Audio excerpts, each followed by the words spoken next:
Okay, so ito ang ipapakita ko sa inyo ngayon mga idol, ay iisa-isahin natin ang itong amplifier na ito para sa mga newbie na walang training sa electronics. Okay, so ito, iisa-isahin ko itong amplifier. Paano ba siya nabuo? O bakit siya tutunog? Bakit yung mahihinang mga signal, mga sound, pinapalakas niya? Okay? Kaya ang first step na ituturo ko ay ito. Ano ba ito? Ano bang trabaho niya dito sa amplifier?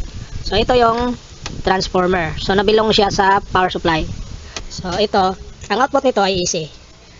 Ito, tatlong wire. So AC yan. Siya ang nag-supply sa power amplifier. Ito rin, AC din ito. Ano trabaho din ito? Nag-supply ng fan. Pero hindi kailangan dito AC ang supply. Kailangan DC. Kaya ito may sa tabi niya. Gilid natin. Ayan. Merong bridge rectifier diode. So bridge type na yan. Para maging DC. Pag supply dito DC na. Ito naman merong maliit na board. Ang mga AC ginagawa silang DC dyan. May mga diode. Tapos may mga filter. Ito. Tapos dito rin may mga filter ka, electrolytic capacitor, yan, may diode. Para paglabas ng supply, DC na. Kasi DC ang kailangan. Okay, so hanggang dyan lang muna tayo kasi supply siya. Ang iniuna kong itinuro ay ang supply. So, steady lang muna, stay put lang muna sila dyan, okay? Tapos ang susunod naman natin, kasi ang power supply, separate sila. Okay, so ngayon naman, ang signal naman. Okay, sa signal naman tayo mag-focus. So dito 'yon ang signal. Dito ang signal. Input, output. So syempre dito tayo mag-focus sa input kasi papasok 'yan. Merong A, merong B. Input A, input B. Tapos left, right. Okay? So diyan yan. So ang ituro ko ay flow lang muna ha. Saka na tayo mag-explain dito sa buong board. Ang ituro ko lang muna ay ang flow ng signal. So dito yan. So galing dito sa A at B. Bakit A at B yan? At masasagot natin yan mamaya. So dito yan. Tumatawid sa resistor. May mga resistors dito. Tatawid yan dito. Okay. Tapos kung susundan natin ito. Wire na ito. Ito yon. Itong wire na ito. Pumapasok siya dyan, dito, dito. Yan. So bakit siya pumapasok dyan? Kasi siya ang nagdadala ng signal. Tapos para makontrol ang signal dito, ayan o. Meron ditong AB, tapos USB, SD, FM. So ito, pipindutin mo to, mag-select ka dito. Kapag A at B naman, ito naman. Depende kung anong isa saksakan mo doon, A at B ba, so dito ka mag-control. Tapos may mode. Para hindi magkakasalubong. Kasi kapag nagkakabit ka ng DVD doon, tapos sinaksakan mo naman ng USB dito, magkakasalubong sila. Tutunog si CD or si DVD, tutunog din si USB. So para hindi sila magkakasalubong, so meron dito ang control. Mode, A or B bang sinasaksakan mo sa likod doon, or nandito ka ba sa USB, SD, FM. Okay, so itong terminal na ito para lang to sa mga DVD. Kung anong ilalagay mo dyan na gumagamit ka ng RCA. Tapos sa USB naman at sa FM or sa SD card. Ito naman yung board na ito. Dito siya. Parang 3-in-1 yata yan na board. Dyan sila nagko-combine. Tapos at the same time, magko-control ka pa rin dito para hindi sila magkakasalubong. Ito may mode. Okay, para hindi sila magkakasalubong. Tapos galing dyan sa board, ito may mga wire ito. Pumupunta dito. Itong wire na ito, sa baba. Ito, pumapasok naman siya dito. Galing dito sa board na ito, sa USB, sa combination na parang mga nandito yung USB niya at SD card. FM, nandito yan. Ito ang antenna ng FM. Ito isang wire. Tapos tagos dito sa likod. Ayan. Sa FM na. So ito FM, USB at SD card na board. Tapos pumapasok siya dito. Tapos hanapin nyo dyan ang wire na lumalabas. Tatlo. Ito yon. Tatlo. Bakit tatlo yan? Ground, left, at right. Ang daming wire na pumapasok. Pero ang labas niyan, tatlo lang. Bakit? Signal na yan eh. Right, left, at ground. So tatlo. Saan naman pumapunta? Dito sa volume. Dito siya sa volume tumatagos. Pupunta siya dito. Bakit? Para yung signal na na-generate dito or galing dito sa kung gumagamit ka ng DVD, makokontrol sa volume. Kasi kapag hindi yan dumadaan dito, wala. Napakalakas ng tunog. Hindi mo siya makokontrol. Pag gusto mo nang mahina lang or gusto mo nang sumasayaw din yung bahay, masyado siyang malakas kapag wala siyang control dito sa volume. Okay? So ayan, pumapasok siya dyan. Tapos ang output naman dito, tatlo din. Tatlo din ang output. Kung pumapasok ay tatlo, dapat ang lalabas tatlo din. Ayan mayroong nakasulat in. Parang malabo ang camera ko. Naduduling yata to. So in, out. Okay, so sa ilalim ng volume, sa terminal niya, ganito yung nangyayari niyan. Bakit sinasabi kong tatlo ang pumapasok, yung right, left, at ground, tatlo din ang lalabas. Kasi ganyan yun eh. So ito, lagay natin to sa ground. Itong dalawa sila, ground yan. So dito yan ang pumapasok, ito. Right, tapos si left, plus ground. Lagay lang natin dito si ground. So, tatlo. 1, 2, 3. Right, left, si ground. Yan ang papasok dito. Ang lalabas naman, tatlo din naman. Ito. Ito si right. Ito naman si left. Tapos, ground din. Ito. Magka-combine lang yung mga ground yan. Ganyan lang. So, tatlo ang pumapasok, right, left, at si ground. Kasi konektado yung ground nila dito. Tapos ang lalabas naman, ito. Pumapasok si right dyan. Lalabas siya dito sa kadalasan sa volume control. Ang mga center na terminals dito, kasi stereo ito. So, ang center terminal ng volume, yon ang out. Kapag tatlo lang, ganito.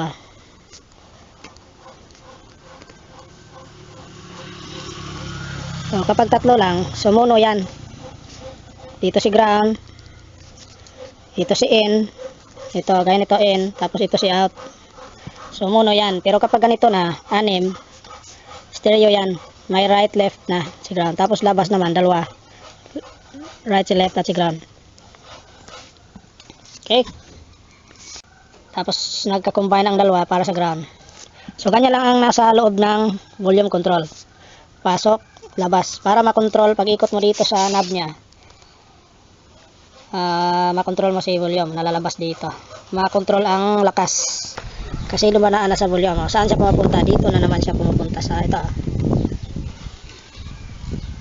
Dito na siya sa equalizer. Ang equalizer ay nagpapaganda yan ng timplada. Papaganda sa timpla ng sound or sa music. Tapos galing dito meron pa rin isang board. Diyan meron pa isang board. Yan ano lang yan sila, mga optional feature, mga optional board. Dito yan para yan sa dito sa mic. Pag magsaksak ka ng mic dyan, ito. So ito naman ang control mo. Dito ka na naman mag-control. Mayroon siyang yan. May echo. Pag mag-video okay ka, kakanta ka, masyadong malakas ang echo, babawasan mo. Masyadong matingkad ang tunog, so dagdagan mo ang low. Or babawasan mo ang high. Okay? Or high, treble, low, bass yan. Tapos echo. lang yan. Galing sa mic. May wire dito. Pumapasok dito sa board na ito ito yung control ng ito pump. Ito yung IC para sa eco. Tapos ang output naman nito, pinapasa din naman dito. Ayan, ito yung in, ito yung out. Pinapasa din naman niya dito sa equalizer para makontrol talaga sila dito sa equalizer. Pati dito, yung sa microphone, nakokontrol ng equalizer. Kapag dito din naman, ng mga signal, FM, USB, SD card, or sa DVD, makakontrol din ng equalizer. Kaya lahat sila pumapasok dito. Pero, kontrolado na sila ni volume.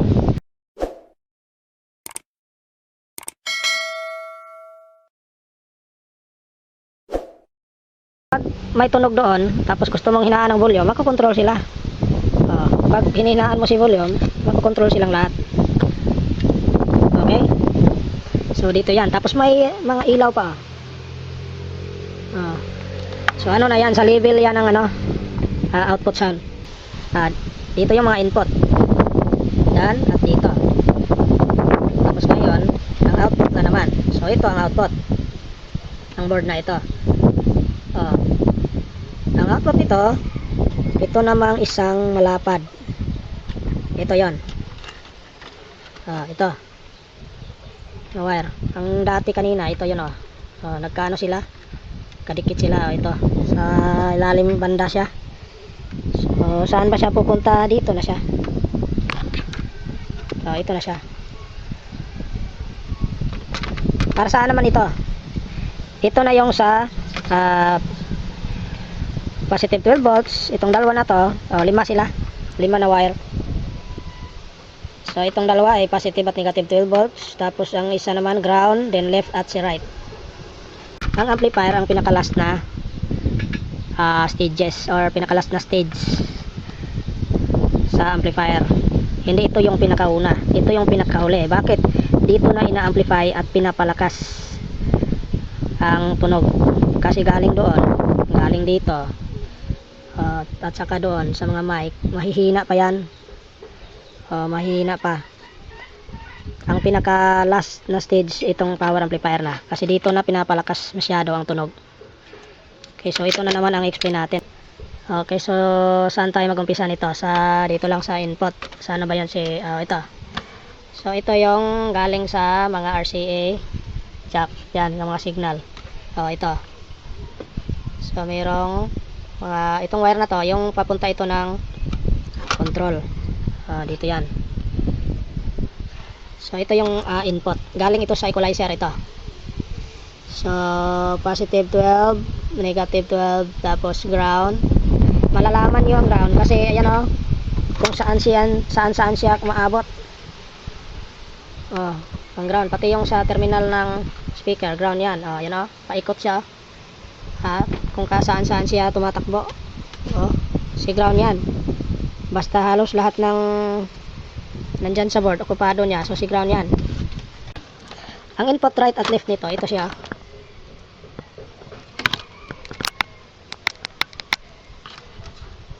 Okay, so ito, dalawa. Dumadaan yan malalaman nyo yan ang input kasi dumadaan yan ng electrolytic capacitor na mga mababa lang ang value. Ayan basta dumadaan ng dalawang magkapareho at magkatabi na electrolytic capacitor. Kahit hindi magkatabi, basta pumapasok dyan, tapos pareho ang value nila. Yan 4.7 microfarad lang, 50 volts. Minsan yung iba dyan ay 10 microfarad. So, ayan susundan natin yan. So, ito, right channel. Tawag siya sa jumper. Tapos resistor. Dito na yan. Dito na nag-umpisa yung amplification. So ito yung mga driver sa mga power transistors. Dito din sa kabila, yan kung mapapansin nyo, may mga 1, 2, 3, 4, 5. 1, 2, 3, 4, 5. Pareho yan. Pareho lang ang dito at sa kabila. Kaya pag may nasusunog dito, pwede nyo lang kopyahin dito sa kabila na channel. Tapos ito naman susundan natin tong another channel naman. Itong other channel. Dito rin siya nagumpisa. Sa pangalawa. Dito. So bali dito yung so dito nagumpisa yung dito sila. Nagkahiwalay. Ito isa ibang channel, ito rin. Ibang channel. Kasi itong hindi kasi ito lalakas kapag sila lang. Itong 5 lang na transistor, hindi nila mapapalakas ang sound. So dito ina-amplify pa nila, pina-amplify nila ang sound na pinapasok sa kanila.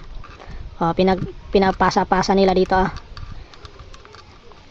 Saka pa dito na ang final. Yan kung mapapansin nyo. Pasok dito. Tapos pinagpasa-pasa nila dito. Yan Ito naman Ito naman dito sa kabila. Pinagpasa-pasa nila dyan kasi ina-amplify nila yan. Tapos pagdating dito, kung mapapansin nyo, pagdating dito, dito pinapasok na nila dito sa power transistor na ito. At the same time, sa kabila din. Dito yan, pinapasok nila dito. Sa kabila din, ito. Pinapapasok na nila dito. Tapos pag out na, ito na yung output. Ito na yung output. Wala, malakas na. So, hindi ito kakayanin ng itong 5 na ito. Kaya kailangan pa rin nila nito. At the same time, hindi rin kaya nito kapag wala sila. Pinagtutulong-tulungan nila yung signal. Pag final na, yun, malakas na. Gaya din dito, pareho lang. Sa sinabi ko na, kapag mayroong nasusunog dito, pareho lang ang pagkagawa nito kaysa dito. So, pareho lang sila lahat. Okay, tapos ang iba nito, mga regulators na. So, ito. Ito naman ang power supply. Baka hindi pa ito naintindihan ng iba. So, ayan. Bridge rectifier. Tapos, ito yung N. Yan 19 volts, 19 at ground. Okay. So, tingnan yung mabuti ang bridge rectifier. So, dito meron siyang parang ano bang tawag nito? Parang pinuputol yung dito sa gilid niya. Hindi kagaya dito. Nandyan pa. Pero dito pinutulan siya. Kasi ito yung indication. Ito ay positive. So, dito na tayo sa kabila. So, yan ang positive. So, dito yung AC na pinapasok. Ito, di ba ground ito? Yan konektado siya dito sa ground. Ground siya, tapos AC. Ang sa bridge rectifier kasi, ang dalawang terminal yan sa gitna, mga AC yan. Diyan pinapasok ang mga AC na galing sa transformer. Tapos paglabas na, positive, negative. Tapos ayan nasa positive siya, kabila naman, nasa negative yan. Ito. Paano natin yan malalaman? Dito sa capacitor, ayan dito negative, dito positive. Dito negative, dito positive, ground sila. Kasi nag-combine sila. Dito separate sila, si negative at si positive. Kaya dito si positive, dito si negative. Yan. Negative. Tapos dito naman si positive. Tapos tawid si positive, nagsusupply na siya dito. Binibigyan niya ng supply positive si mga transistor dito. Yan. Binibigyan niya ng supply kasi hindi yan gumagana kapag walang supply. Dito rin nagsusupply din siya dito.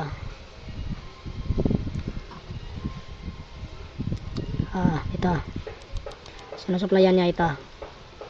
Tapos si negative naman, sana ba yon? Ito nagsusupply din si negative. Pareho sila kasi hindi gumagana itong mga kaanib or mga kasamahan nila kung walang positive at negative na mga supply. Okay? Tapos yung iba dito, mga ano na lang to, ito mga additional supply lang to. Kumukuha sila ng mga supply para sa so ito regulator lang ito. Yan kasi kailangan pa kasi nilang gumamit ng regulator para masupplyan yung ibang supply diyan dito. Kaya gumagamit ng mga regulator. Kumukuha pa rin yan doon. Dito. sa AC, kumukuha pa rin yan dyan. Dinadaan lang nila sa regulator. Tapos nagsusupply na yan dito sa ibang mga stages na nangangailangan ng supply. Kung mapapansin nyo, 1, 2, 3, 4, 5. Kabila din, 1, 2, 3, 4, 5. So dito isang channel,